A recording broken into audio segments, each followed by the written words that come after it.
السلام علیکم۔ پیش خدمت ہے رپورٹ سنو پنجاب 89.4۔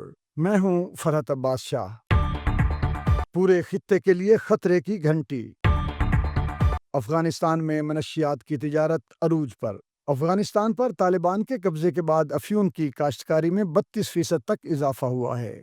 رپورٹس کے مطابق منشیات کی عالمی منڈی میں افغانستان کا 85% حصہ ہے، جو کہ وسطی ایشیا اور جنوبی ایشیا کے راستوں سے عالمی منڈی تک پہنچائی جاتی ہے۔ افغانستان افیون، ہیروئن اور کرسٹل میتھ، جسے آئس بھی کہا جاتا ہے، کی کاشتکاری میں سب سے آگے ہے۔ بین الاقوامی نارکوٹکس کنٹرول بورڈ کے مطابق افغانستان کے صوبہ شمالی ہلمند، فراہ اور خاص طور پر ضلع بالا بلوک کے پہاڑی علاقوں میں ایفیڈرین کی کاشت کی جاتی ہے، جو کہ بعد ازاں کرسٹل یعنی آئس بنانے کے کام آتی ہے۔ ایک رپورٹ کے مطابق صرف ایک ضلع میں 500 سے زیادہ غیر قانونی آئس بنانے والی فیکٹریاں موجود ہیں، جن کے خلاف کوئی ایکشن نہیں دیا جا رہا۔ حالیہ ایک رپورٹ کے مطابق تاجکستان میں بھی ٹنوں کی مقدار سے منشیات سمگل ہو رہی ہیں۔ نیٹو کی ایک رپورٹ کے مطابق سال 2020 تک افغان طالبان نے منشیات کے کاروبار سے $400 ملین کمائے ہیں۔ ایک اندازے کے مطابق سال 2024 میں 12,800 ایکڑ پر افیون کاشت کی گئی، جو کہ سال 2023 کے مقابلے میں 19% زیادہ ہے۔